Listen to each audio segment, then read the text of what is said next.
नमस्कार साथियों, मैं अनीता श्रीवास्तव आपका संवाद विद अनीता में हार्दिक अभिनंदन करती हूँ। श्रीमद् वाल्मीकि रामायण में आज का प्रसंग है विश्वामित्र की तपस्या। राजा त्रिशंकु का अपना यज्ञ कराने के लिए पहले वशिष्ठ जी से प्रार्थना करना और उनके इनकार कर देने पर उन्हीं के पुत्रों की शरण में जाना। श्री राम तदंतर विश्वामित्र अपनी पराजय को याद करके मन ही मन संतप्त होने लगे। महात्मा वशिष्ठ के साथ पैर बांधकर महातपस्वी विश्वामित्र बारंबार लंबी सांस खींचते हुए अपनी रानी के साथ दक्षिण दिशा में जाकर अत्यंत उत्कृष्ट एवं भयंकर तपस्या करने लगे। वहाँ मन और इंद्रियों को वश में करके वे फल मूल का आहार करते तथा उत्तम तपस्या में लगे रहते थे।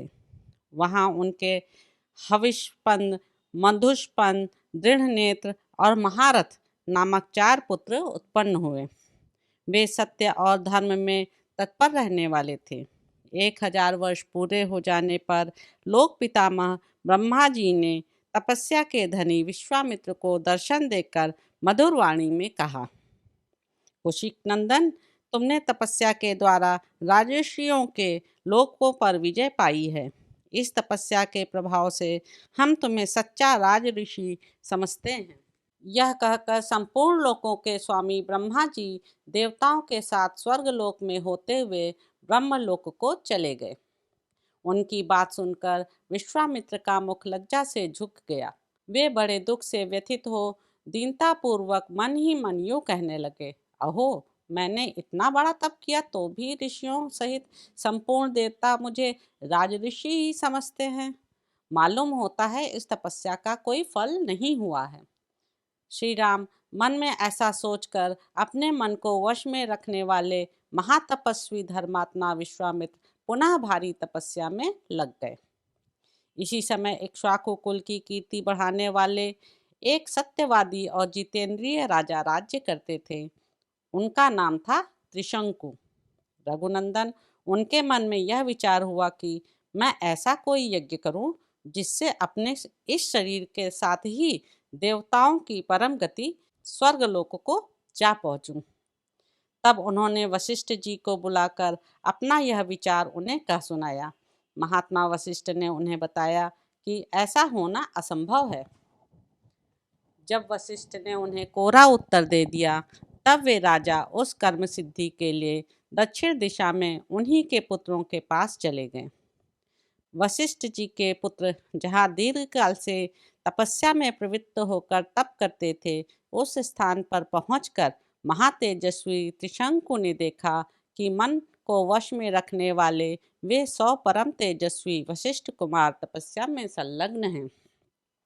उन सभी महात्मा गुरुपुत्रों के पास जाकर उन्होंने क्रमशः उन्हें प्रणाम किया और लज्जा से अपने मुख को कुछ नीचा किए हाथ जोड़कर उन सब महात्माओं से कहा, गुरुपुत्रों, आप शरणागत वत्सल हैं। मैं आप लोगों की शरण में आया हूँ। आपका कल्याण हो। महात्मा वशिष्ठ ने मेरा यज्ञ कराना अस्वीकार कर दिया है। मैं एक महान यज्ञ करना चाहता हूँ। आप लोग उसके लिए आज्ञा दें। मैं समस्त गुरुपुत्रों को नमस्कार करके प्रसन्न करना चाहता हूँ। आप लोग तपस्या में संलग्न रहने वाले ब्राह्मण हैं।